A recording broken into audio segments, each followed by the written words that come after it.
is actually a trick to lead everyone to totalitarianism, fascism, or communism, extremism. It's like, bro, our leaders are smarter than us. And I know that sounds fucked up, but like even the everyone wanted healthcare for all and was mad at Obama, but the truth is he looked at the budget and said, no, we need money for the military right now. Like that's some shit you do in peacetime when you're like Europe and you don't have to worry about global security. But when you're launching fucking wars in the Middle East, you don't go, yeah, let's. Social Security is already like fucking half the budget. Let's just, hey, fuck it. Like, no. And these are real grown up decisions that they can't even come and talk to us because they think we're idiots. They can't even come and have an honest conversation with us as citizens because they. Well, we as citizens also don't force them to have the honest conversation. So few people are involved that there really is no practical application forced by the population upon its elected representatives. Right? Because we get 100% what we need in America. Well, and that all made sense when, the logic all made sense when all the corporations were here, representing here. Once we shipped them all, exported all those corporations and those jobs out of here, then it makes you question what are they representing. So if we can bring them all back, or the majority of them back, we can continue with that logic, and it should work as long as all our corporations and the interest is here. So the issue with that is the reason it's not just the interest of the average citizen. Well, he was talking about lobbying and like but it's the interest in the average citizen together that make an accountable government. Interest is never not exist, right? You will have interest in the American class always, right? Okay, lack of and the population being a group and forcing them to do what we ask on a small level, your school board, means practical application of political power, which most Americans, unfortunately, are just not interested in. In order to be global. Wait a minute, you mean participation? Real fast. Most people do not participate. Yeah, that's the vast majority. It's I love my congressman, but I hate Congress kind of problem. I think Joe B said she wanted to participate. So I was saying in general. Oh, but thank you. Just because this is a common thing, it's like, and I get it, but it's like, so the offshoring of jobs is controversial, but it's actually economically necessary because you basically have to make a choice. If you want a strong dollar, so you want a currency that dominates across the globe, which means it becomes a reserve status, people trust it, they trade in it, they take your bonds, which funds your debts, right? You want a strong dollar. Okay, that means the cost of your labor is through the fucking roof and you can't be globally competitive when it comes to manufacturing. So now you have to offshore it to countries with cheap ass currency so you can get the same labor for less, which is fine because now you just have a more educated populace. It's like pushing the menial jobs kind of out of the country and raising the per capita rate of white collar jobs in your country. It's fine because you get paid more anyway. It just requires people to actually like kind of make that transition. And the problem is it happened too quick and a lot of people didn't want to make the transition. So they're like, bring those old jobs back. But it's like, bro, if I gave you that job, you'd be getting like 30 to 50 an hour. And I'm paying this guy fucking $5 an hour. What do you think's going to win? And they got to compete globally, right? So it's like, and then on top of it, it's like, again, it's the strong dollar thing. So then if you want a weak dollar, then you can onshore it. But now you got a weak dollar and you're not global reserve currency status. And, you're a lot more sensitive to like trade deficits and, imbalances in markets and shit. It's a complicated thing. And our strategy has been having a strong dollar. That's why we did the petrodollar. So we need a strong dollar. So we can't really afford to keep most like we look at iPhones. Apple dominated. As hard as other countries are trying, they can't really fuck with Apple. That's actually a big testament to our power. TSMC, the world's most advanced supercomputer chip manufacturer, is getting their blueprints from Apple. Like Apple's the reason they are who they are. They're their single anchored client. Apple is made TSMC, right? And it's like you couldn't have built TSMC with the cash flow Apple had access to domestically. You couldn't even they had to go to Taiwan. And so sometimes this is just how the market works out.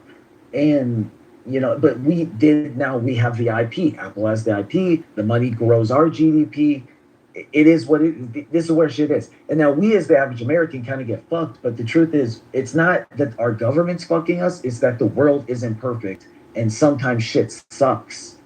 And like we have this habit because if you don't really get into it, it's like, oh, I'm just gonna blame the politician. But the truth is, the reason why we realize they just do what they're gonna do anyway, and it's not because they're corrupt, which is like this populist rhetoric. It's because what they's best for us is not what it's like a parent to a child, and we don't want to take the medicine. And it's like, yeah, shit has to suck because this is ultimately what's best. Like, what do we think? They're trying to fuck the country up and they just don't love it and they hate it and they want their own country. It doesn't even make sense. And someone's bribing them to fuck the country over it? Like, come on. That doesn't even, when you really look at it. No, I think defenders, one of the things they thought was most important were interlocking bits of ambition, right? Like, they believed that man was always ambitious.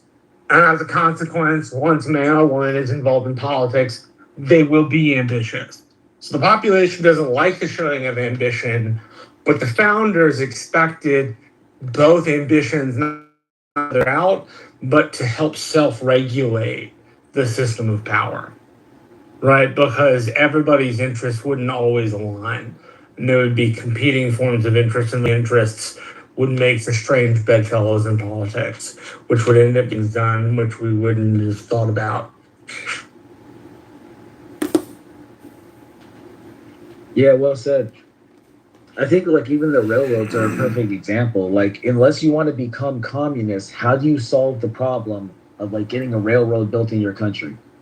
But then people are going to look at that and go, "Oh, that's corruption. It's insider." It's like, yeah, that's actually a part of the game. That is a part of the game. If you look at how cities become incorporated, it's literally all business. This whole country is founded by businessmen doing business. Like you're founding a city. I've been getting educated on it, and it's pure economics. And it's a dude doing it for money. What else is he doing it for? Because he loves people and he's such a nice guy. And so I don't know. But to what Marshall was saying, I think we just have to now turn of the century, become a very politically educated populace because we can't get hosed, right? Because these guys will get greedy. Like, they're smart. They know what they're doing. I do trust them now more than I'm less, conspiracy minded about it. But I do think they're greedy, which makes sense. That's a part of business. If you let someone, they're going to fuck you in the deal. And so that's where we need to be at a place where we're having, like Marshall said, honest conversations with our politicians. It's this rhetoric. And they even talk to us like we're dumb and they say these dumb slogans. It's like, enough. Like, come on. Like, yes, we can and shit, bro. Like, yes, kind of retarded, right? Yes, we can. I don't know. Anyway, So I feel like. I have a question for you guys. Talking about like the title of the room. We get back to this. What's everybody's opinion on moving to something like from first past the post to something like a what is it called? It's called like ranked choice or something like that. Ranked choice voting. Mm-hmm.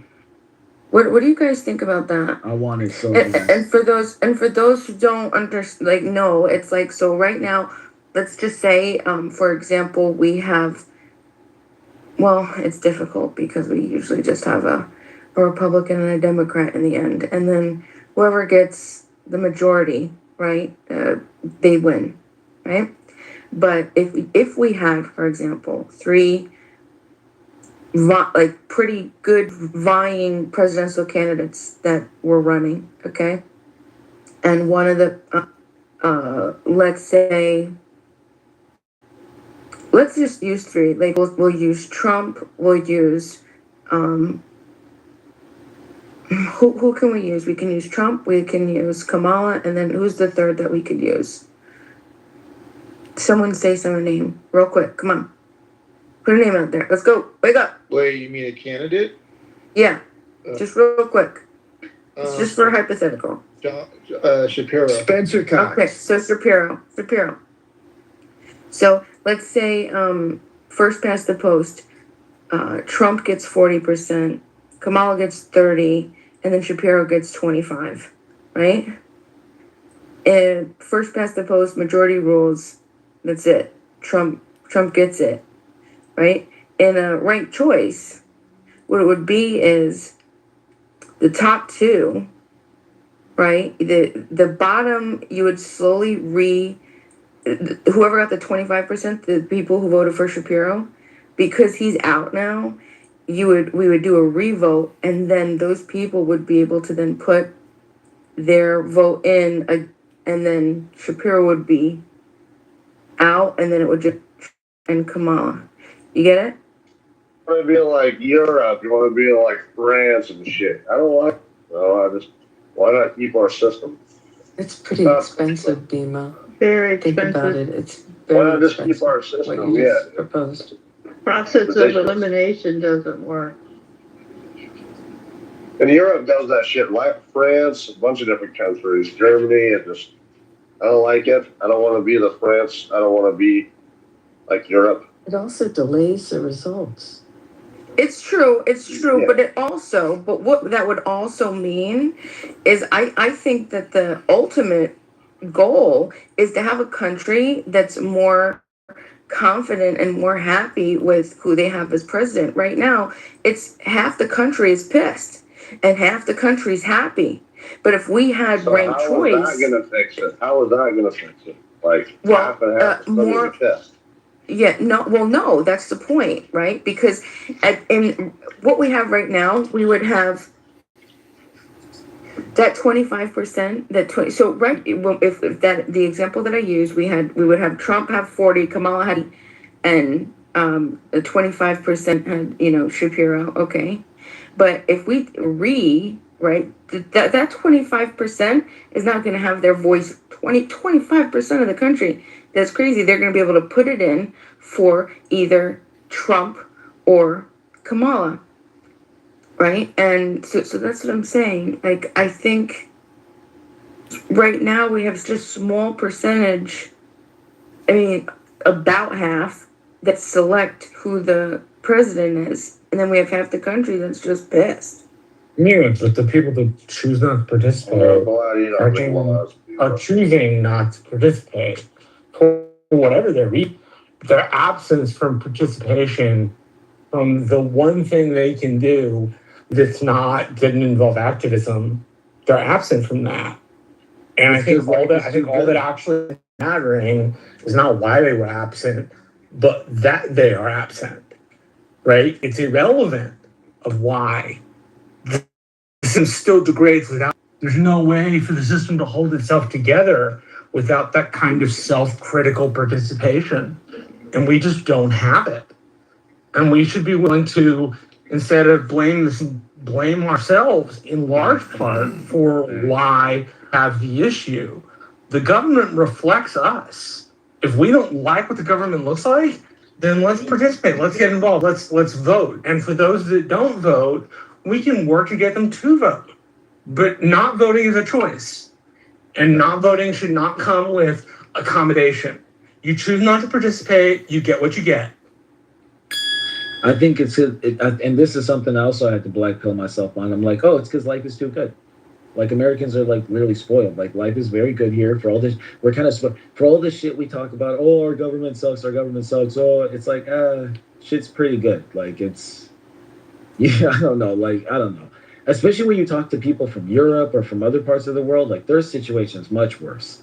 Now, in some instances, maybe they get a cushy welfare setup, and it's like, yeah, because you're not responsible for the safety of the fucking world. Like, you're benefiting from America's success. So it's, anyway,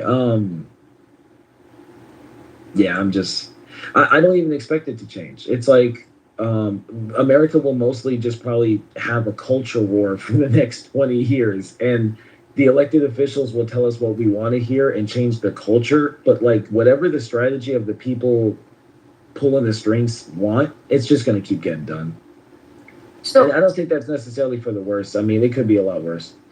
So, Marshall, I fundamentally disagree with you. Fundamentally, I think what you just, with respectfully, you know that, because I love you, Marshall. Yeah, of course. I think that a lot of people don't vote, especially where it counts. Who knows who we would consider, who knows what counts or what doesn't count, but specifically with presidential, right? You have the spoiler effect. You have the divergers law, the two-party system right now. People don't want to do the lesser of the two evils. Enough people are just like, fuck it. Like, I don't, I know that was my thing. I'm not When I was saying not that, I I've wasn't been specifically but talking I've about, I wasn't specifically talking about presidential. I was meaning local too. Local participation is like 10% of the voting populace.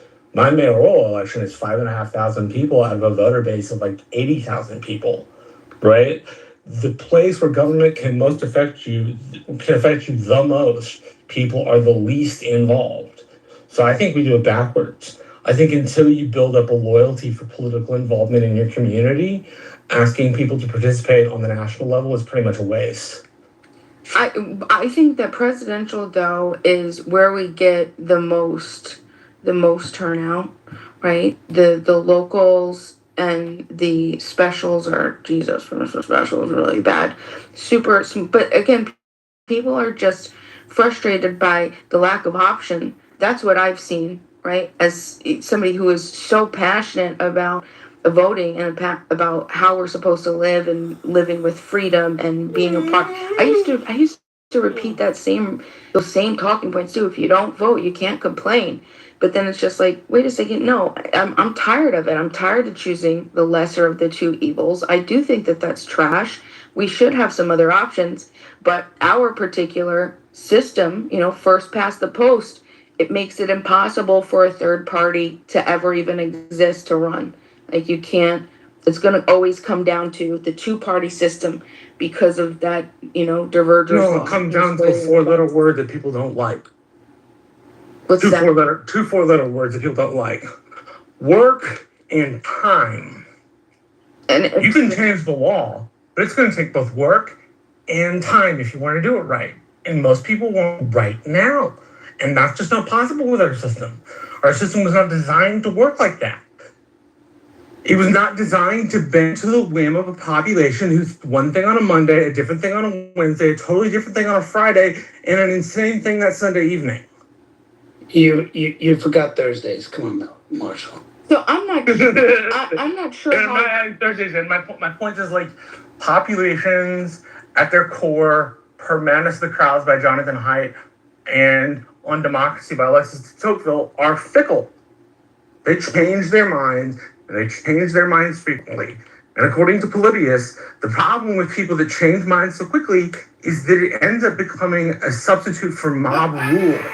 You can't guide a country on 5 different sets of shit. We're seeing this right now with a president who frequently changes his mind. He does not work all that well sometimes. So as a consequence of that, you need to have a system that does not do that, or if at least if it does, it filters it through some formal mechanism of thinking. So Marshall, that was, if you read the parliamentary system was designed around that. I mean, the debates for creating the parliamentary system was, we can get rid of an executive who does those kinds of things. Just to be clear, though, with Trump, is he really changing his mind, or is he changing his approach? Because if you look at the thought process on how he does things, he's not changing policies and views. He's changing approaches. Like now, instead of saying, okay, I can't do birthright citizenship, he's ending birthright tourism, right?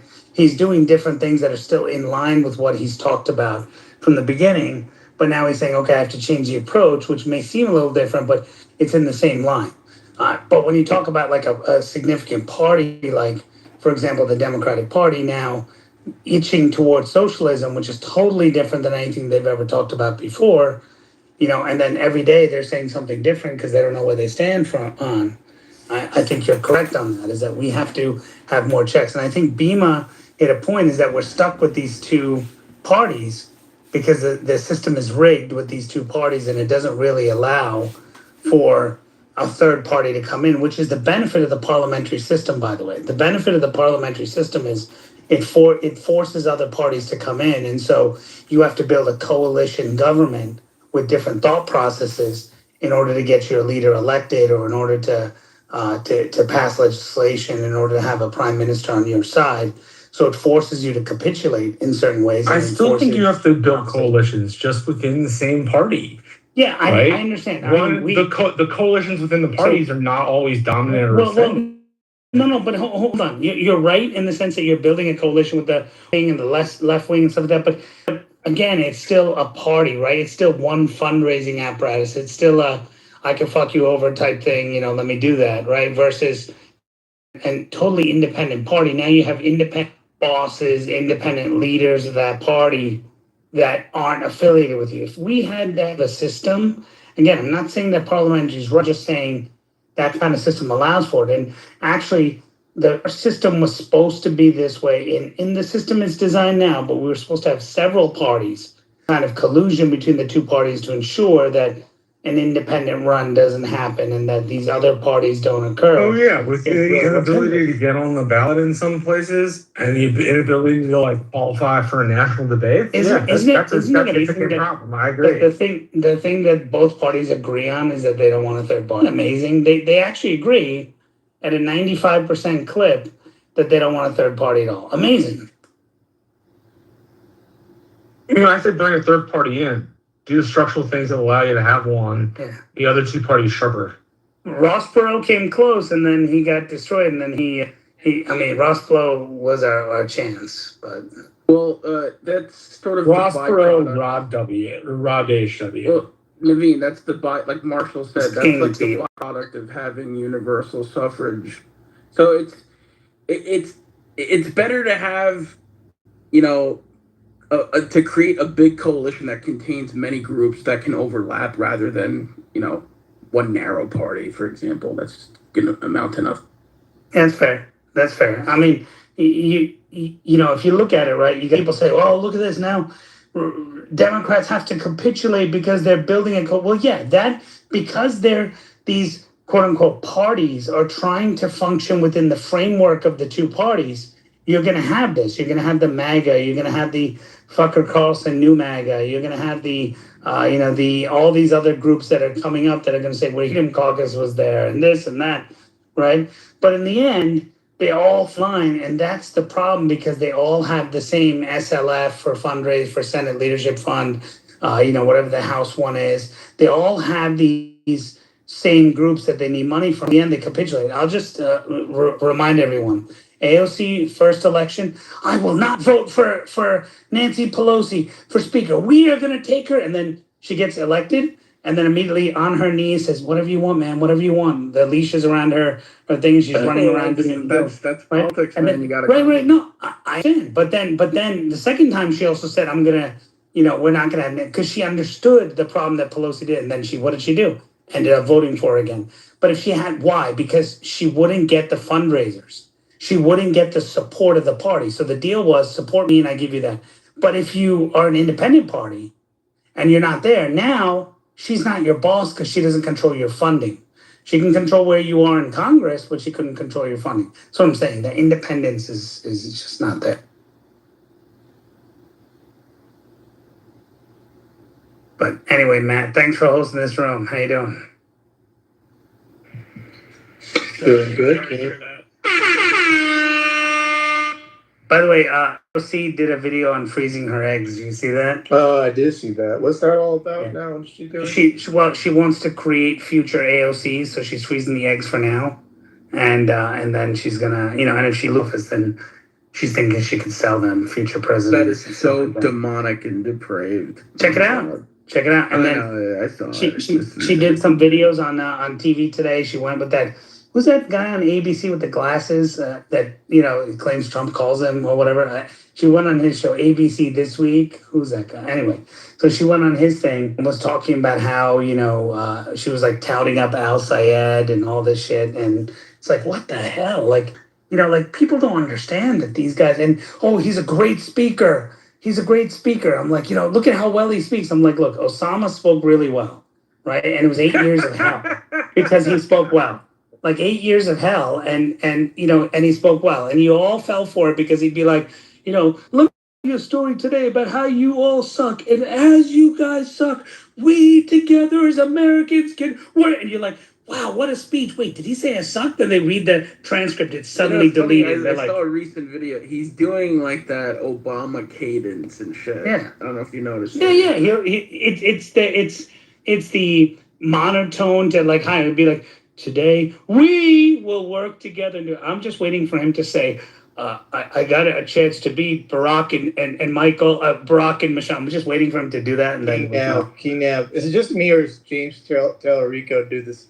Of course, dude. Dude, it's such a weird. Well, Aunt Beto used to do that. All these guys, all these failures are Matt, future Matt, failures. Well, Matt, let me tell you, right? So the mentality in the Democratic Party is, and look, it's a psychological ploy. The ploy is if I can entertain and engage people, I can say it's a psychological game, right? Because if I'm giving a great speech in the middle, I say you suck, you're not going to hear that I suck because the cadence is so high.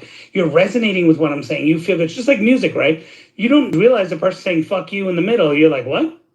Wait, did he say that? And I was like, okay, I think there's what's that lady's name? Man, the blonde. Oh my god, I forgot her name. Anyway, my daughter listens to, and it says like, like motherfucker in the middle, and she's like, I was like, wait, did they just say that? And she goes, no, wait, did they say it? Oh, okay, I'm sorry, I'll listen to the clean version. And there's a clean version where they remove it, and I'm like, but they do it because, and so that is a psychological ploy, and you should notice that mostly Democrats do that.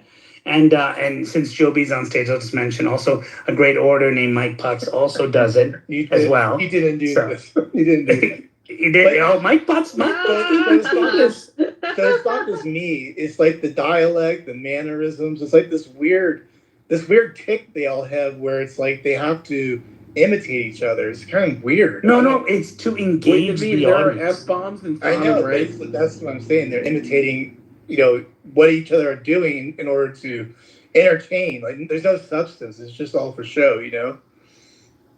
But I'm glad you noticed it too. Anybody else? Yeah, that's how you give a speech. The only way to be a Democrat and engage people. I mean, people are in New York politics. People are saying, the problem with Kathy Hochul is that Kathy Hochul doesn't inspire and engage people. I'm like, wait a minute.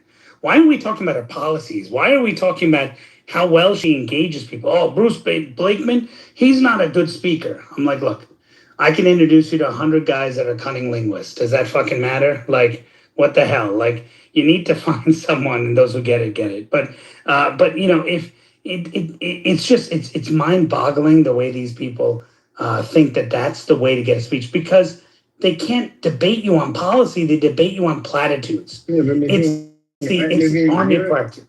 I think you're like looking at the electorate as someone like in this. I don't think the electorate is like someone in this room that has facts and obsesses on this stuff and reads and is influenced.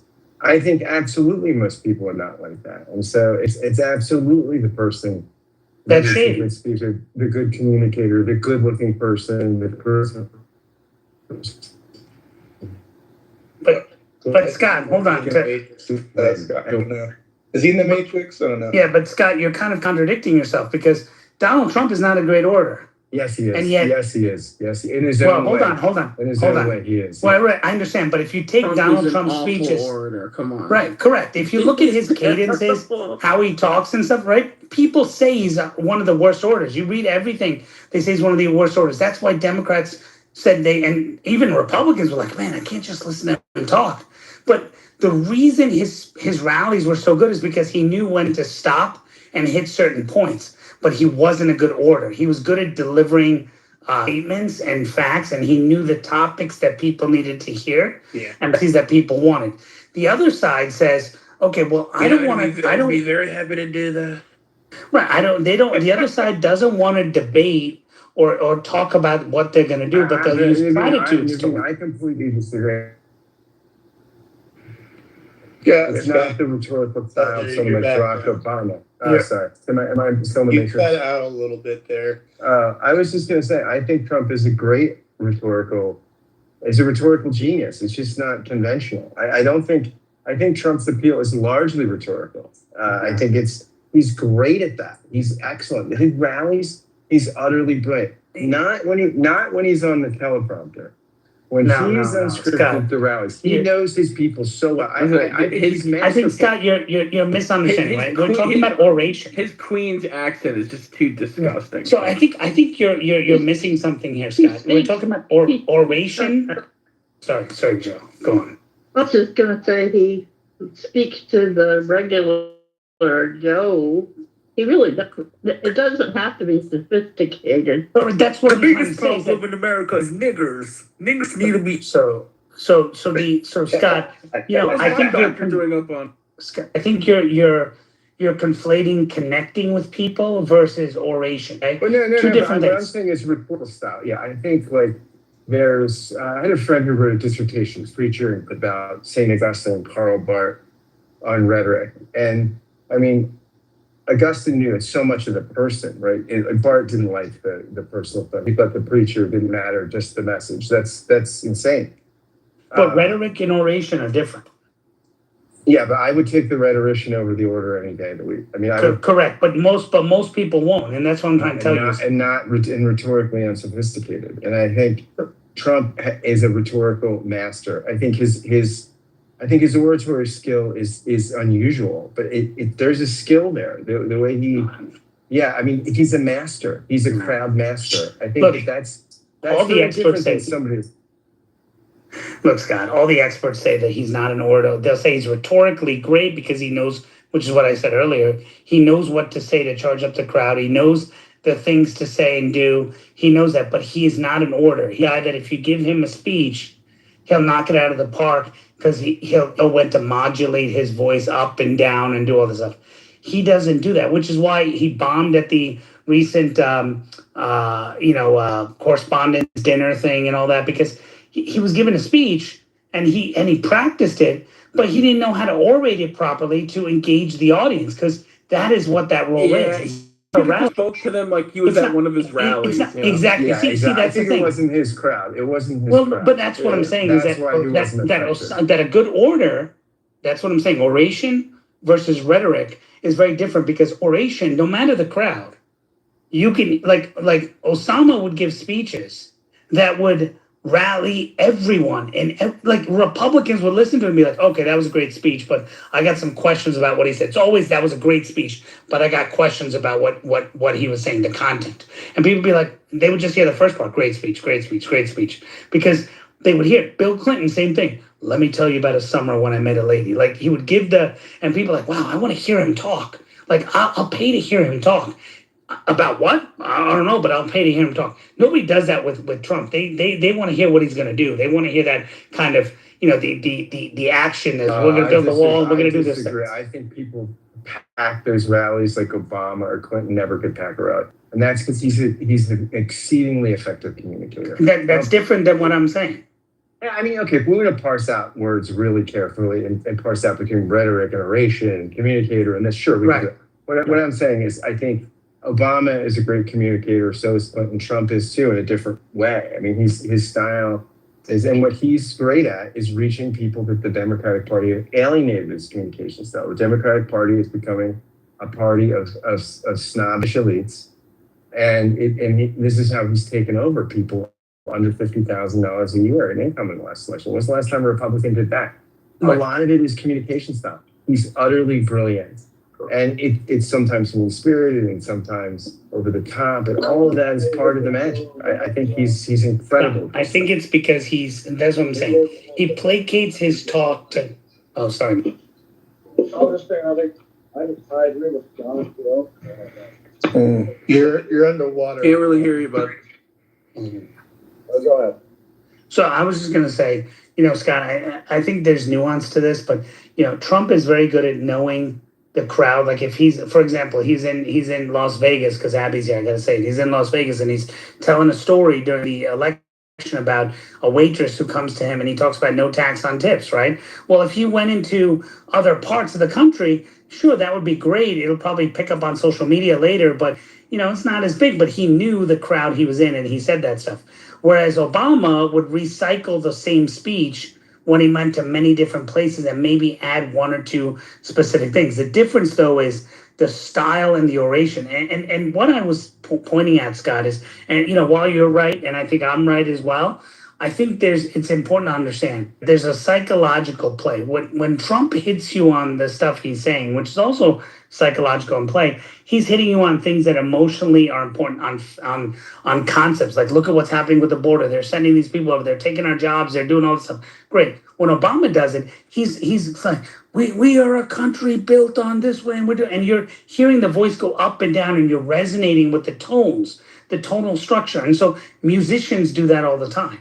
And they use that because that keeps you engaged. If it keeps you engaged, it means more. It's more nefarious than talking, let's have a conversation. Because if someone has a conversation, they don't want to really, if they don't like it, they're going to walk away. So you lose the audience. So you can't keep them engaged if you know your policy. Yeah, I think Respectfully, brother, voters you're are- doing a lot I of think- yapping. None of this is real. Voters are plenty emotional. of concern. Reagan was an actor. I don't even know what you. Trump was a public speaker, a celebrity. He definitely alters What do you mean? his This is you're tone of telling me voice and this his is not a science? cadence. Like president? He's actually really good in that. You're an literally. idiot. You have no he's idea a what little you're more. He's a little more down to earth. He's not as polished as your typical politician, but I don't think anyone gets the. I know there was a bit where there was like, oh, he uses like a third grade education when he speaks or vocabulary when he speaks, but it's like, no, he just speaks in a very plain, average Joe kind of like locker room, like antic kind of way. He just sounds like a guy. He honestly just sounds like a guy. But when he just, if we go to Bush, if we go to McCain, if we go to Mitt Romney, I'm just like, wait, if we go to Ted Cruz, if we go to, I'm just like, what are you talking about? Like, what you're saying is just not true. All politicians do what you're describing. And also, I think both sides have a really bad problem with emotional attachment to their party, and they don't even really know what their party stands for most of the time. To be honest, and it's just Appreciate the big brain take. Wow. it's just like a red versus blue thing. No, it really. When you talk to Dark conservatives, they don't. The average person doesn't have a policy understanding. They just don't. Absolutely. Yeah, you're right. Absolutely. You know what I'm saying? And also, I gave some big brain takes earlier. You weren't here for them. It's fine. It was beautiful. I could just tell. We had the we had to double check it was really true. That's how 180 it was. It was just very actually. So you're good, Truth. Yeah. It was weird.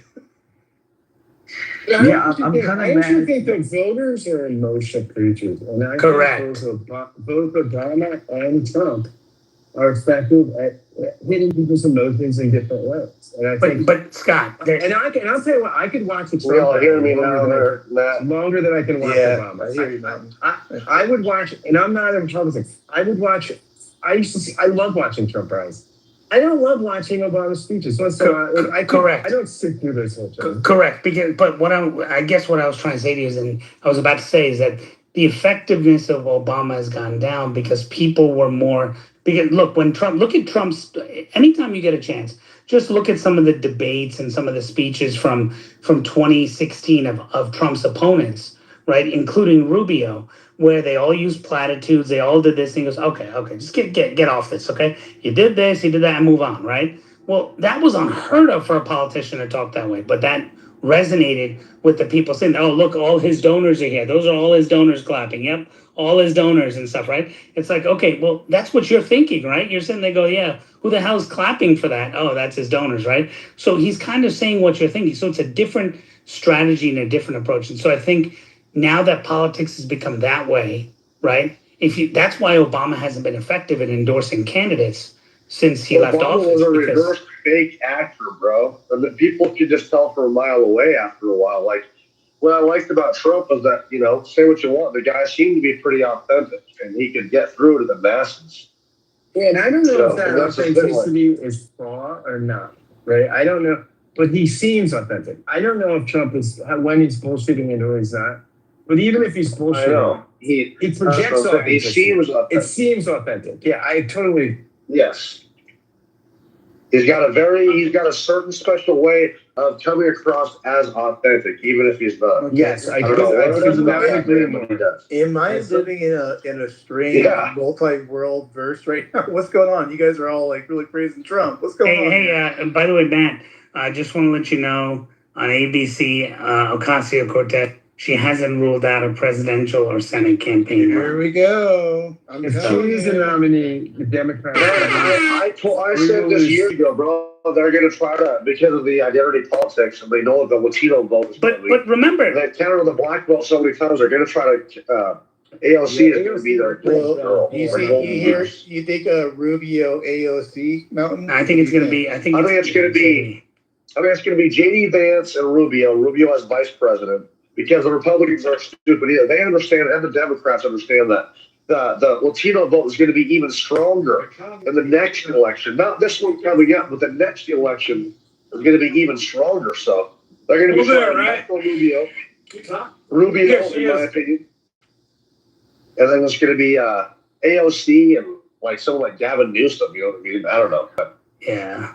AOC is going to be crazy. AOC will be so. AOC will run for sure, or at least run a campaign so that she can get influence. That's how you get national recognition, which everyone already knows her. What's also interesting is she has an acronym as a name, which everyone knows. They don't know that her name is, believe it or not, Alexandria Ocasio-Cortez, right? So you're not going to see Ocasio-Cortez for president.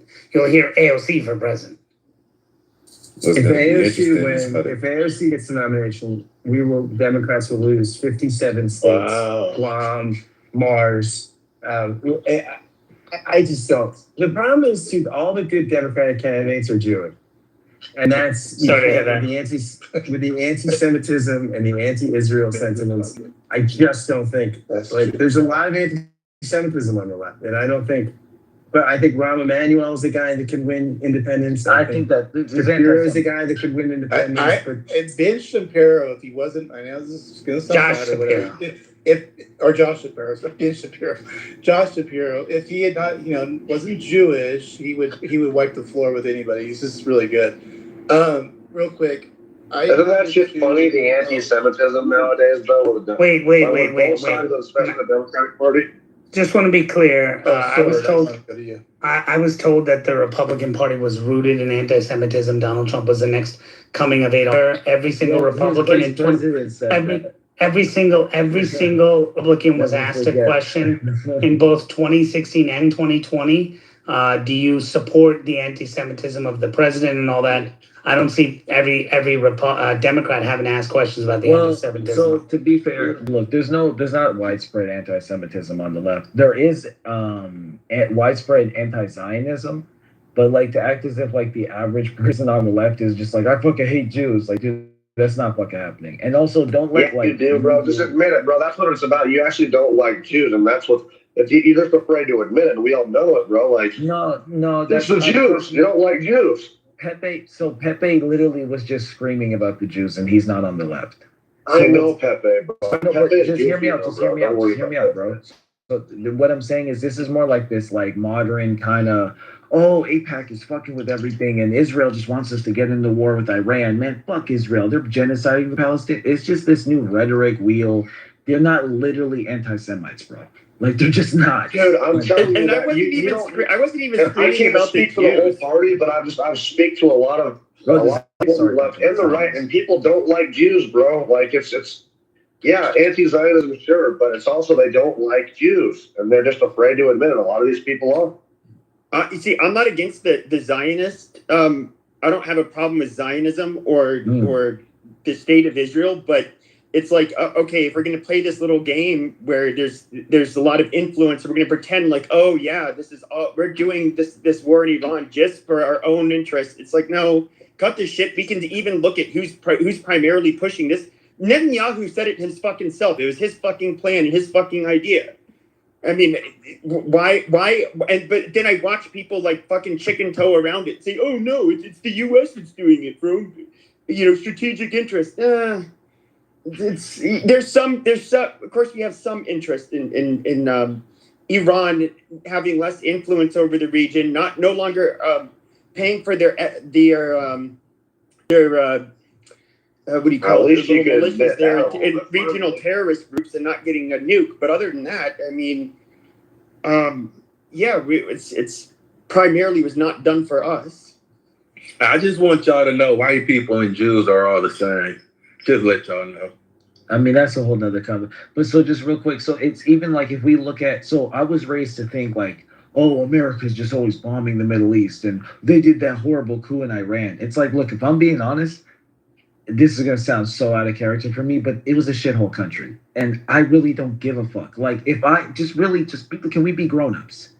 You find a fucking strategically advantageous place when you're in global wars with like Russia and shit, and you're surviving world wars, and you're stopping to be like, oh well, let me respect the sovereignty of that. What the fuck? First of all, these are people who are descendants of colonizers and imperialists.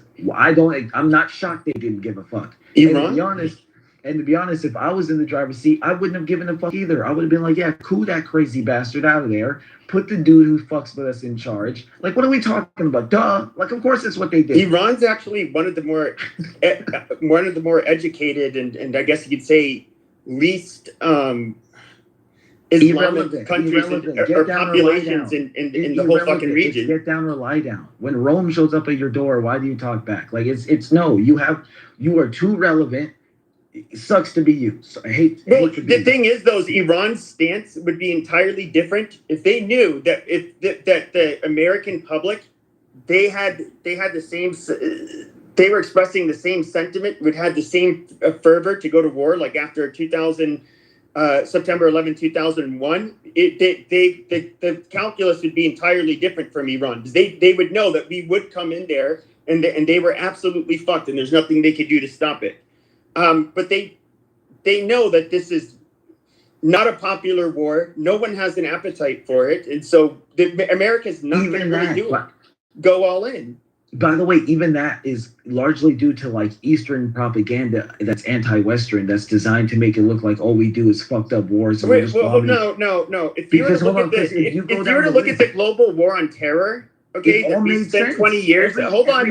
Made sense. If you look at the global war on terror, okay, it did not make sense. In fact, the most common sentiment you get from the people who served in those wars is not that they regret doing it, but they thought that it was basically for nothing. It was a waste. It was a waste of lives. It was a waste of money. It was a waste of everything. No, that's not That's even more. Iraq. So no, Iraq wasn't. No, so okay. So the issue was Saddam Hussein and Bin Laden. Like you can't forget. Like everyone. So what does Saddam Hussein have to do with Bin Laden?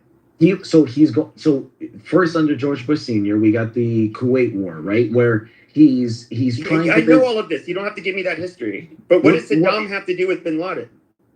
Well, no, they don't have necessarily to do directly with each other. They're both different interests into why we went to Iraq and then Afghanistan. And Iran was supposed to be. What did we get out of taking out Saddam? Well, if we had stayed in the area, we would have eliminated Iran's monetary influence to the local. Now they are. Taliban is back, and Iran is funding the Taliban, and we know this. But the Taliban's in Afghanistan, not Iraq. They're in Iraq as well. What?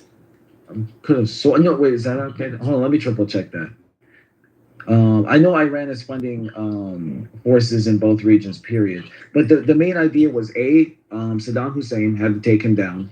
Right, that's the Iraq, and then Afghanistan. Do you realize that we made Iran more powerful? They had more money to all of a sudden funnel into that's their true. terrorists. 1,000% correct. By taking out Saddam. It's because we didn't finish the job. The original plan that Cheney and Bush drafted, Iran was next, but Obama signed a deal.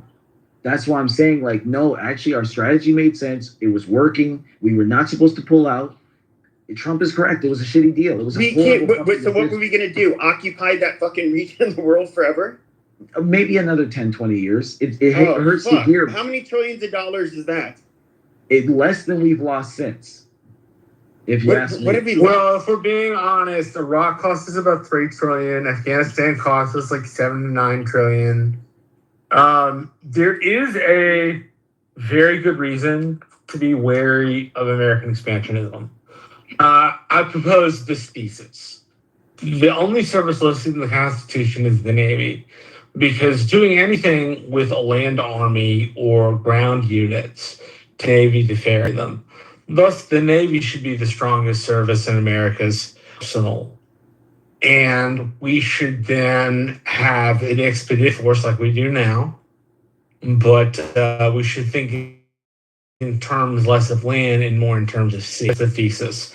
The rest of the thesis is this: the industrial base is shot. It makes us a brittle fleet. We're as technologically advanced as the Japanese were right before World War II started, but we don't have the defense industrial base to repair ship anything more than about 4 years. That means an aircraft carrier goes down or a ballistic missile submarine goes down, then you're waiting 4, 5, 6 years for one to be developed. Versus the Chinese Navy, the Chinese can put out a couple, they can put out 10 ships a year, if not a little bit more, which is an astonishing pace for industrial. But I'm just curious about though is after yeah, go ahead. We took out Saddam. Okay, you can. I mean, first of all, I think most people they don't think the Arab Spring would have really happened without the downfall of Saddam, and of course, we can look how that ended up causing a shit ton of problems in Syria. It was a snowball effect, and of course, there's a drought that happened there, and you had all of you left a huge void where ISIS in Iraq and in Syria basically ended up, taking power. They ended up, and of course, they were trying to defeat Assad. And we can look at just ISIS was just absolutely horrible. But what you had is a bunch of regions of the world that were basically lawless, way more fucking savage than they were before we ended up invading them. And what do we have today? We now have we have a really nice, basically terrorist in charge of Syria. Of course, that's in Israel's advantage because he will not allow one fucking Shia militia to go through his country. Because they'll be more brutal to them, to Hezbollah, than Israel will. So that kind of helps things with Israel. But he's still. How is that a viable long-term partner? I mean, the man's a fucking psycho. He's a literal fucking jihadist. Well, it wasn't supposed to be. It was basically a means to an end, and we were supposed to finish the job. It wasn't necessarily about. It was the goal. The funny part is the only reason we actually went. Like when you look at the original plan. Hold on a second. We estimated the short-term use would be worth the long-term cost of being on their side. That's kind, at least to my mind, that's kind of the conclusion you have to come to, right? It's going to cause less damage if we ally with these shitheads we were just at war with than if we wipe them all out. And the funny thing, actually, as fucked up as that war was, we had a lot of casualties that cost us money. What's the point of doing it when I think we all understand it actually needed to be done. Like maybe you can say it should have been done better, blah blah blah. Something needed to be done. What needed to be done in Iraq? I mean, realistically, I would say, and you can look at a lot of veterans are very outspoken about why they thought that was. Of course, there are people who had. So you think we were supposed to let him take Kuwait? They had elite friends and shit like that. But Iraq, what did we tangentially get out of it? But would you let him take Kuwait? No, and we didn't.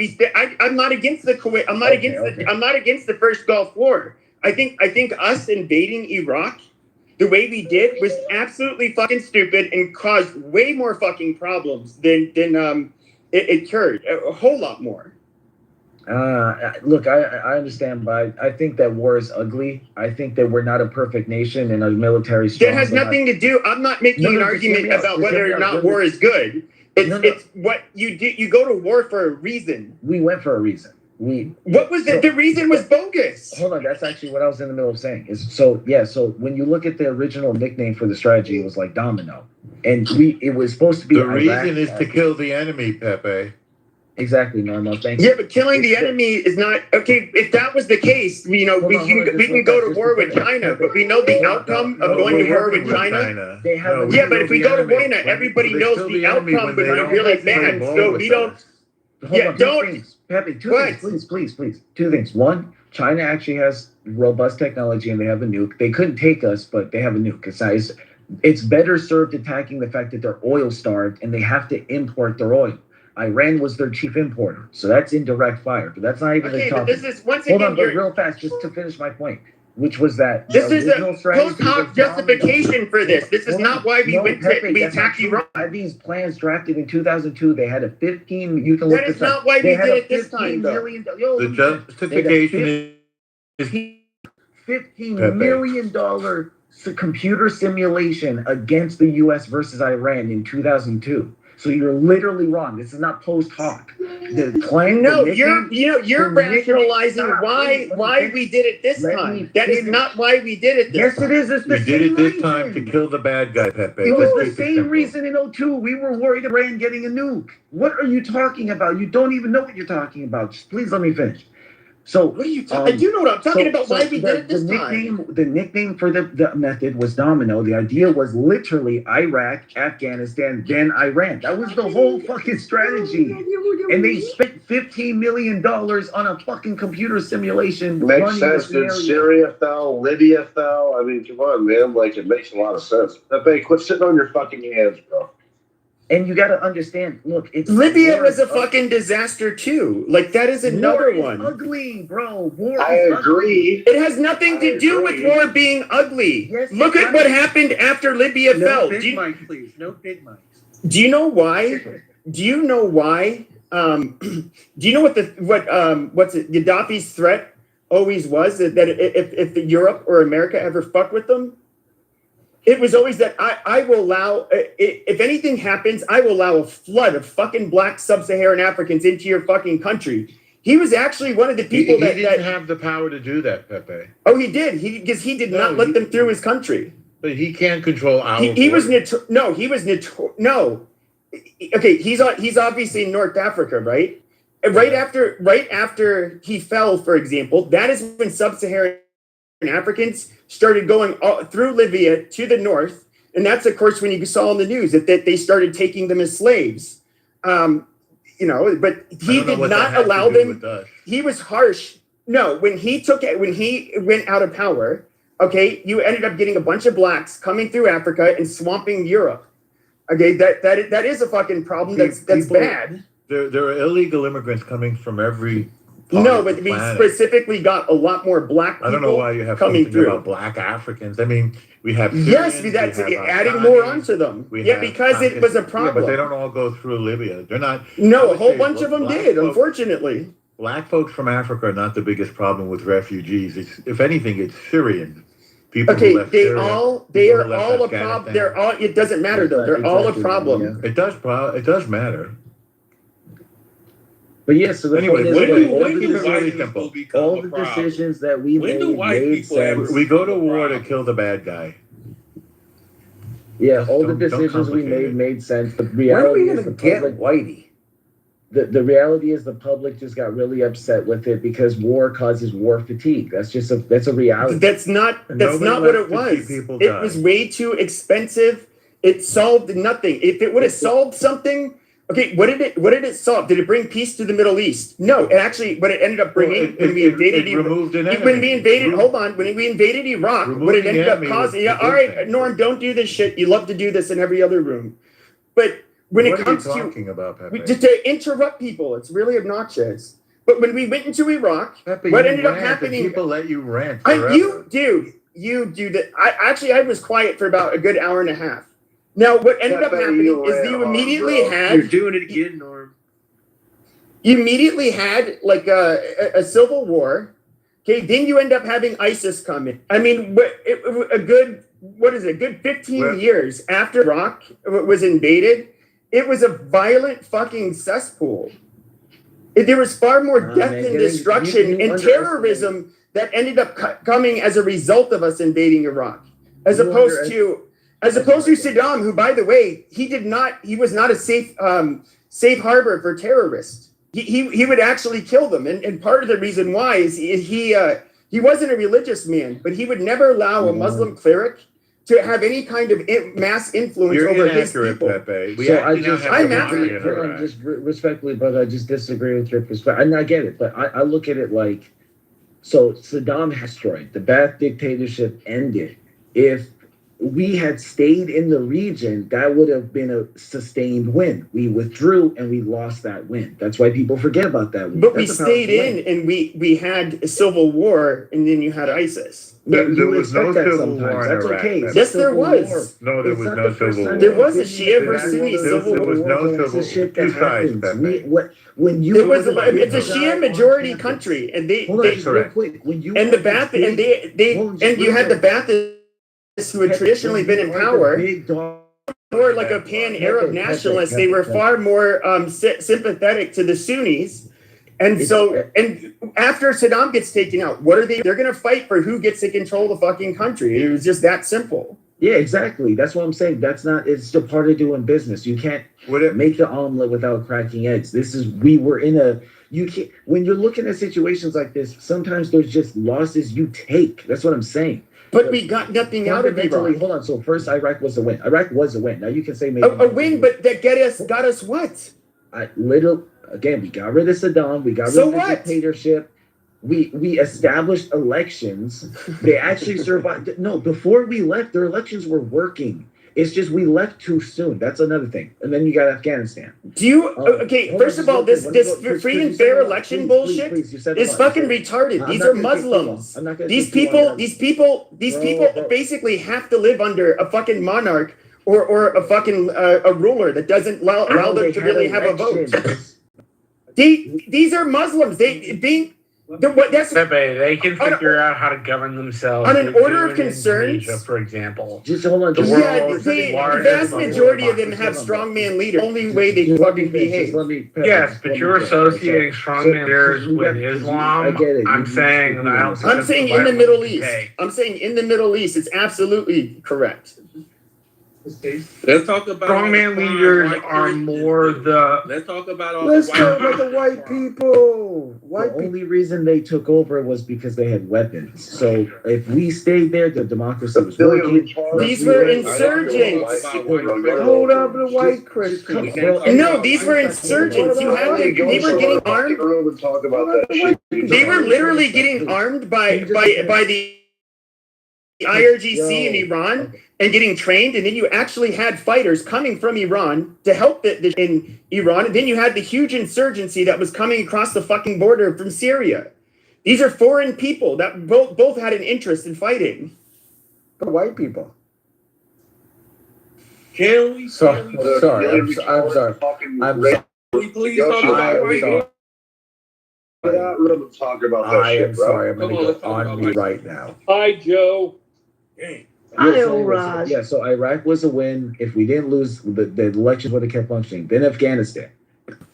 We fucking defeated the Taliban. This is shit people take for granted. Like, they don't even remember the shit we were dealing with. We temporarily occupied them. I don't know, man. We literally removed Al Qaeda. What are you saying? Well, for a little bit. Al Qaeda. We got rid of Bin Laden. Sure, Al Qaeda we got rid of Al Qaeda rather quickly. Taliban, however, they were not going anywhere, and just like the Russians fucking tried before, who were a lot more brutal than we were, they ended up coming right back. And of course, if you look in a good chunk of where the fucking Taliban lives, they literally live in the Pashtun region of fucking across the border in Pakistan, and these motherfuckers just came right back across. Bro, I don't care what happens to their. Listen, if we had those footholds and then continued into Iran, this would have been over by now. Then for what? We were there for 20 fucking years. They immediately went back to there. And then when we left, they immediately went right back to where they were. Dealing with it. 23 in Afghanistan and like 26 in Iraq. Do you not understand that the problem didn't go away? But you want us to permanently occupy these fucking countries? No one said permanently. That was never. How else? What are you going to do? These people still have this exact same fucking belief system. We told them how they should live. We told them that girls should go to school. We told them that women should have some fucking rights, that you should allow homosexuals to fuck each other. But they never bought that. They never bought any of that shit. And as soon as we fucking left, they ended up imposing their fucking morality on their own people. That's exactly what was going to happen. Didn't even let women drive. What are you saying? So what? They don't care about that. You're getting exaggerative. Please don't mute me. He's getting what are you? You're acting like we're trying to impose Western value. Like no, we did. He's getting There was a shot executive. did that. The shot We did that. literally had their girls go to school. What the fuck are you talking about? We had gay flag, we had pride flags on our fucking embassies. What are you talking about? That wasn't because of us. That was because of him. He was a secularist. Who? That wasn't a Western influence. He decided to do that. This was literally about bro, Western influence. What are you talking about? Yapping. Stop yapping, bro. Just anyway. This was what the fuck? Jesus Christ, bro. Because you're just. This wrong. is a difference between So you have anyway, fundamentalist so the reason Muslims why- that live out in the fucking boot. Truth, why don't you just sit this one out? Because you're way off. Because the main point, I kept getting interrupted. 10 seconds and I'm done. This is like, I just want to finish the point. The whole point of calling it the domino plan is because there's no point to even go to Iraq or Afghanistan if you don't finish and go to Iran. If you weren't going to go to Iran, then yeah, then don't even go. The whole plan from inception was Iran finally, but that's when Obama came in and signed the deal. And that's what I'm trying to tell you. If we had just followed through with the plan, it would have all been over by now. No, it wouldn't. Yes, Afghanistan, despite what happens in Iran, Afghanistan would still be overrun by the Taliban. Everybody knows that. The Taliban has and by the way, Iran does not get along with the Taliban. As you know, most of the money the Taliban makes was from opium. Guess how they get that opium out of Afghanistan? They have to bring it across the fucking border into Iran. They'll kill the goddamn border guard. No fucking problem. Vice versa. They're not. Iran has almost no influence in Afghanistan. So it's Pakistan that has the most influence on the Taliban. And if you were to look at the Taliban, the secret police there's a version of the Secret Service or their intelligence. It's well known. They're the ones who are actually supplying them with a lot of information and gave a lot of the Taliban their training. I'm sorry, Pepe, but we were there for 20 years. There were children and girls there who grew up under the Western influence that the United States gave to Afghanistan. And if you remember, maybe you weren't here when Biden pulled out, there were Afghan people Flying off the plane, I remember. Huh? I remember the airplane.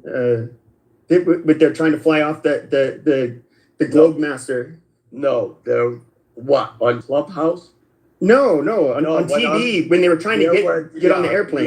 That was the exit out. There were Afghan people on Clubhouse terrified because they didn't want the United States to leave. And here's my view on it.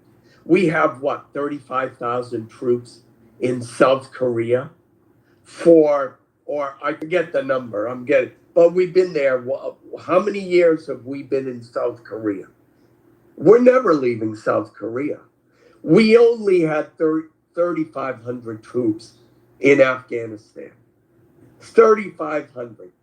That was it. It was a cost. Relatively speaking, that was minimal cost. Did you want to be there forever, never leave? Are we there forever in South Korea? Well, again, South Korea is not an active war zone, though. Yes, did you want and was Afghanistan an active war yes, zone? there were still fights popping up. There were still explosions that were happening. Of course, Iran was using that as an opportunity. They were still sending their shitty fucking rockets to American bases. but didn't answer my question. Do you want to be there forever in Afghanistan? I'm fine with it, yes. With 3,500 troops? See, the problem is that everyone has these arguments and thinks that, we shouldn't have gotten involved. And they all have good reasons. But here's the one thing. If the United States doesn't get involved, and if the United States didn't go to other countries and promote their interest in those countries, do you think the other superpowers of the world would not go to those? Yes, I actually think that because. Well, then you're naive, Pepe. I'm not naive. You want to know? I can tell you why. If we look at the Soviet, we can look at the much more superior Soviet Union that spent the better chunk of the 80s trying to conquer Afghanistan. It ultimately fucking failed. I don't know who else was going to try to do it. Failed. But here's the thing: we went to Afghanistan for a good reason. Al Qaeda and Osama bin Laden. We should have gone there. We should have killed. We should have. But as far as this stupid nation building bullshit, no, we shouldn't that. So well, then I'm sorry. No, we were doing that to build a coalition to go at Iran with. That's actually what our strategy was with Storm. It was a beautiful strategy. I hate that we lost the narrative. And by the way, you're talking about the Clean Break project. I mean, this was shit. There were plans that were written down on paper, but they weren't actually fucking in. Alan, did you not like it? Did you like it or not like it when Trump tried to come out of Afghanistan first? Did I like it or not? What? So no, we're talking about Operation Desert. Sorry, I said yes. I understand. That's my bad. I don't know why I said Desert. But I think you're referring to the Clean Project. That was foreign policy experts and people in the Bush administration that were they had this strategy they wanted to do, but that was never put into practice. Yeah, I didn't mean to say Desert Storm. I meant to say Iraqi freedom. I don't know why. That's the one I'm referring to. Oh, sorry. Say it again. I didn't hear it. So, okay, at the time, it was actually written up in I believe, starting in the late 90s, but it was still being pushed. You had like Paul Wolfowitz, who are the other people's names? That had basically came up with the Clean Break strategy, where basically they ended up, they said we were going to go to these countries, we're going to talking about Gaddafi, Assad, of course, Hussein, and then involving Iran. Now, when we ended up invading Iraq, that was people in Trump's administration at the time that were the authors of the Clean Break strategy, but that's not why. That was not the reason why we ended up going into Iraq. That was just a strategy that was put down in paper as an idea, but that was not that idea was never implemented. Brother, you did not go in Iran. Say other soldiers that went and signed up for the army went in there. You just sitting back on the sidelines talking. You're amazing. Y'all talking about everything, but ain't none of y'all doing nothing. And when y'all say we, y'all ain't over there fighting. We're talking about the United States. Yeah. We talking about the people that fight for it. Y'all, you fighting? So I don't know. Are you fighting? You fucking ape? No, hell no, I ain't fighting. All right, then shut the fuck up. And just like you need to shut the fuck up because you're not risking your life. It's an audio app. I'm actually making the case for why we should not put. I'm actually advocating for why we should not risk American lives unnecessarily. In other words, I'm not the one who's being a chicken hawk trying to say that we need to send our young into war. I'm actually saying the opposite. So Pepe, sometimes we literally got attacked on your electricity, brother.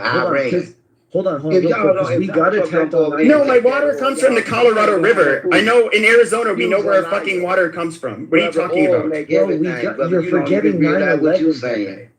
If Donald go over there and do what he do, you won't have nothing. Can you do me a favor? Can you spell Illinois? Can you spell Illinois, brother? Can you spell Illinois? American dollars, $34 trillion in the negative. Okay. Let's see if you can do your multiplication tables. Do you know math? Yeah. What is 8 times 7? American dollar trillion. What is 8 times 7? You is broke, brother. 8 times 7. What is 8 times 7? You got monopoly, motherfucker. See, you ignorant motherfucker never even did your multiplication tables. I mean, I can tell from hearing how you speak English. Brother, you've been scammed. Okay, brother. Gina, what is 9 times 6? Yeah. What's $34 trillion in the negative? That's right. He doesn't know. You got a business, and you $34 trillion in the negative. Y'all ain't shit for that. Come on, yo. Come on. 16, 24, brother. 40, 40, 50, 54, 17. Yeah, what is this, class time? So how much is your money worth? But look, Agriculture but get look, negative. Man, How many? so how much is your money money Okay, worth? so Yeah, it's Gino, how many millions are in a trillion? So what we're not gonna The do barrels is of oil deflect away from the Iran got point over so there. that you can try to do this. No. Actually, I'll make it easier. How many? Wait, Truth, what we're not gonna do. What do you mean? You come on, we all see what Found he's that doing. oil Come over on, there dog. that This got is that racially you need, charged. It's that uncomfortable. you ain't It's going fighting unnecessary. for. Oh, are you in charge? Oh, so If this is a race baiting place? Like you rocking with This that? is not race baiting. He came That's what the in. President Trump He has came done in. You the best, literally hit him brother. with the brother. And Oh, what about Yeah, but no, he wanted to come what in about here the and he ram and wanted memory? to. He wanted to do it. No, so what ended up happening what ended up happening is Gino came in here and he wanted to take a headshot. He took a headshot and he said, "What do you mean? What do you mean we? You ain't going nowhere." Yeah. And so and he has this obnoxious ghetto accent and he's acting like he's smart and he's dropping some wisdom on us. So I'm basically this is me putting him in his place. You Yeah, but said you're we doing it ain't around over there racial fighting, lines. brother. It's a man That's that's it. going over there risking You their should life. watch It is his some people feet, fighting. man. You're doing Now, it if you along want to hear racial me, just wanna know what's a lines. ghetto So you accent. shouldn't bring that go into over there and fight. Sign up for the war. Sign up for the war. We don't go over there and Any- fight. The military. So what y'all gonna do? I just want to know action. The Y'all gonna exercise military- your constitutional right. Yeah. You have a right to military remain silent. job. What are we Anything talking you about? say will be held against you in the court of law. Yeah, Gino, the military's job Now, if you is a to thief- enact policy that the Anything you say people will be held against you, vote brother, on. in the court of law. Yeah. Are you even listening to me? The military's job is to I know you a liar. take The the God man's evidence. alive, including me. All to information take- that you say is a lie because you can't prove none of it. Prove. Anyway, bro. Like, Prove it I again. don't know I don't what think more Gino to could say. have a The conversation. No, conversation I don't short think you anyway. know. I was taught that a kid. Don't trust. Don't take candy Bro, from respectfully, strangers. you're not saying You a anything stranger. that, I ain't like, taking no you candy just- from you. Oh my God. From none of y'all. I don't trust none of y'all. Y'all liars God just bless you, like me. brother. Anyway, so And- I don't and you trust got them proof. either. I don't Well, trust we the don't average trust G. Right. You must prove things. So when anything that you say, I prove. don't trust. Right. So when you say we over So, there bro, we fighting, were having we over a there like little you rap kids battle over here, here, bro. Fuck. I got a question for the room. I got a question for the room. Okay, we in the United States, we use 3.5 million barrels of oil every day. We need 3.5 million barrels of oil every day. Now you tell me how we're going to get that. Yeah, by And you steady. tell me how we're going to get that. By being a bully, what we better be, but we ain't gonna have nothing to eat. No, Gino, United by States ain't putting gonna your have ass on a chain gang and making you Brother, go out to the electricity, fucking you ain't gonna. yeah, You make gonna you be go on out it and too. kill for it. You gonna be on the chain gang. You gonna It's put a and new the world, brother. ironic You gonna be on thing the is, chain gang too. the Electricity ironic on that motherfucker too. The You gonna be ironic evil. thing Evil is that don't have a respect of a person, brother. yeah, Man yeah, that's evil don't give a fuck about nobody but they self. Understand that. yeah, Don't nobody keep the rule, so do unto others as you want done unto you. yeah, Gino, Love you're thy not neighbor as answering thyself. the question. Yeah. Treat You people not how you want to answering. be treated. See, If the you a thief, ironic you're gonna get thing stolen is, on. If you a murderer, you Jesus. gonna get murdered. Your kids gonna get murdered. Understand that, brothers. Yeah, it's something called equal balance. Yeah, but see, we're for the I white didn't know there was a people, such term as equal balance. It's for amazing. the white people, It ain't in a the such room, time because we don't worry be about equal. getting hurt. We only care about ourselves. We forget about all the other people around the world. Now, all these other people around the world, they only get 5 cents. Some of them is living in Well, dads it sounds like and you only care about yourself because you want to come in here and I ear rape sure do. everybody. You damn right I care about myself. If the Bible say all men are liars. I'm a liar. A liar means... So then you're a liar too. Amazing. Yes, I agree. I'm a horrible liar. Yeah. A liar is a... You know what the Steve is, bro. Have you read the Bible, the part where it talks about the stain of Cain and You don't need a Bible. You got a heart. You got a heart, brother. You got a heart, right? You know right from wrong. You're a grown man, right? Treat people how you want to be treated. Do you want somebody to rape your wife? Do you want somebody to rape and kill your wife? So, Gino, if America wasn't a bully, would other countries do the same thing that America did to ensure they can meet their oil demands? Or would they say, oh, no, we're just going to sit here? Business. But you part of. He's cutting out. Yeah, you part of the problem. How am I part of the problem? We gotta feed you. They are America the gotta problem. feed you. That's the thing. America gotta feed all y'all. America gotta put electric in all y'all houses. America gotta send all y'all kids to school. America gotta do everything for you. Get the power and to generate so that how we get it? electricity. Where are you going to create that electricity? Right, He's under control. Gino, you got to listen for a minute. Chill out. Okay. Yeah. Gino, chill. I'm talking right now. Shut up. We got some new people on the stage. Arthur, how you doing this evening? And Florida's back. Welcome, Florida. Thank you. Yeah, Arthur, do you want to take a shot at the title? Like, what is your take on the DSA and Dems, and who do you think they're running, and all that good stuff? And by the way, do you actually think it's a problem at all, or is it something that you're okay with? I mean, I think overall we gotta kind of see where this is gonna go. I think it's too early to call to see like what's gonna happen specifically with the DSA.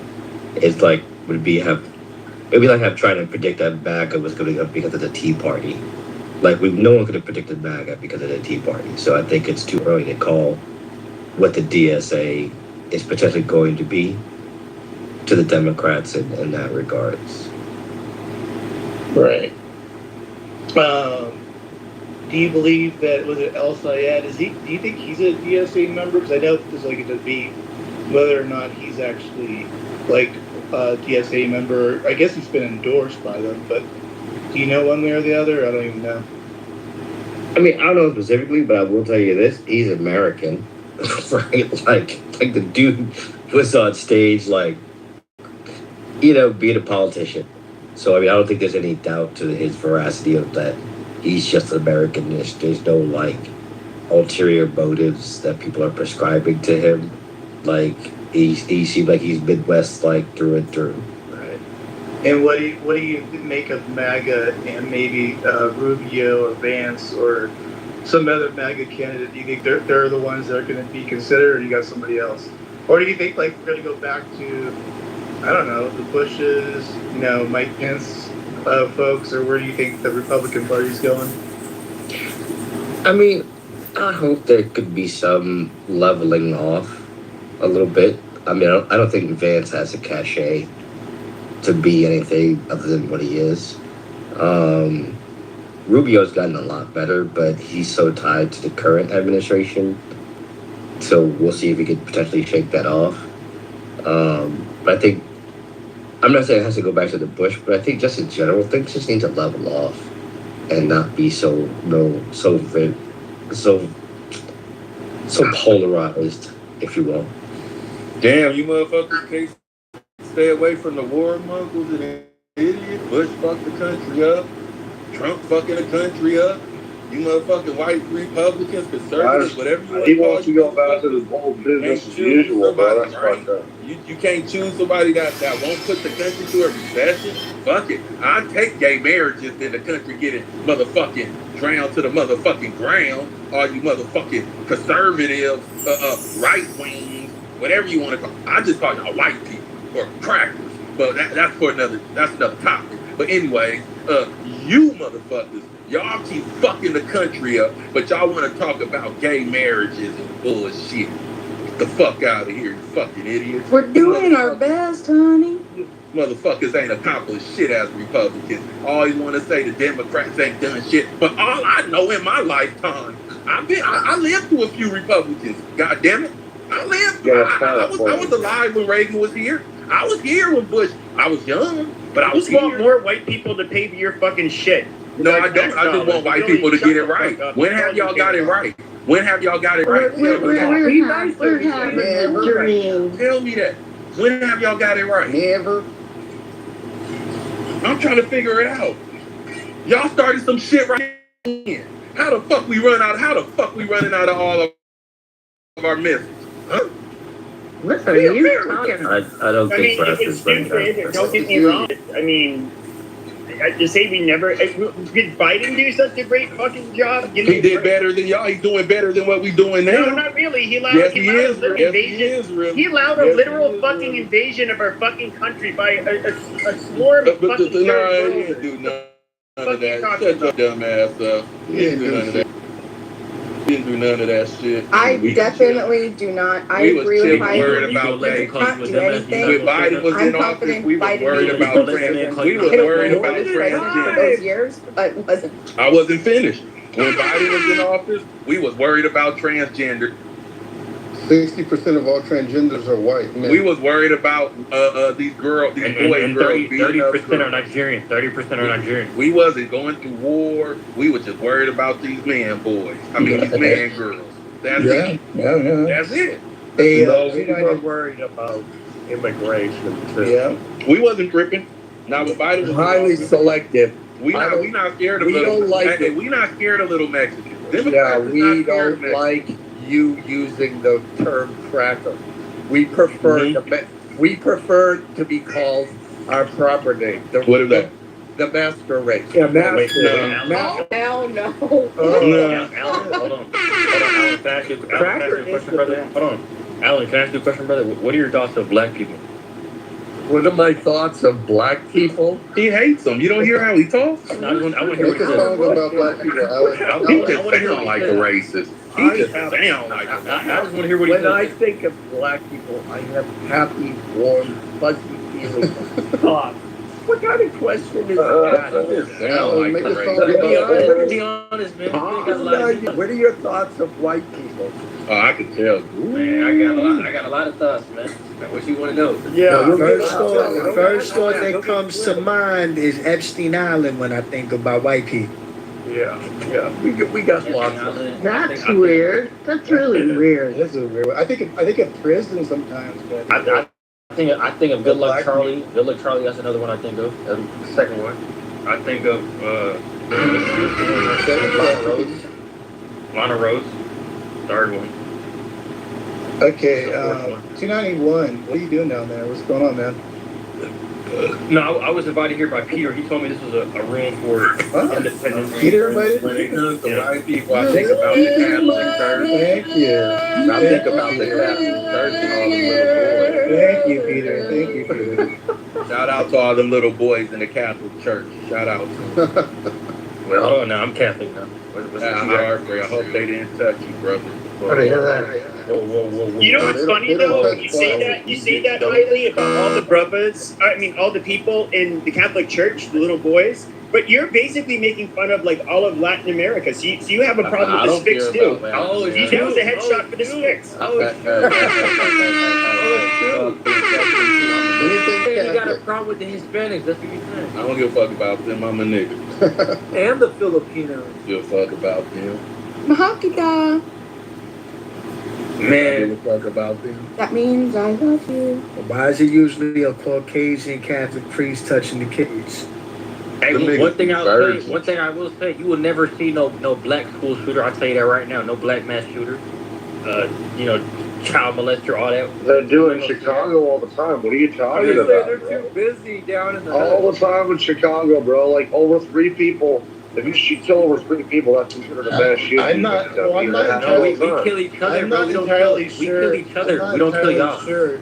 I'm not kill each entirely other. sure that a black person could actually do a school shooting. I don't know that. I don't even know that they know how to do that. I mean, they might, I don't know. Yo, is that a flexing? Yeah. Are you flexing being able to? Yeah, is that a good thing? I mean, you guys probably don't know how to do one. Is that a Yo, are we flexing Come on, shooting fellas, that's a innocent good people? thing. What are we doing right now? That's a good thing. It's not a bad thing, you guys. Come Oh on. my, yo, yo. Am I the only one hearing this? What? Yeah, Yeah, see, the difference is, Nah. it's actually a very good point. Because that takes planning, Yes.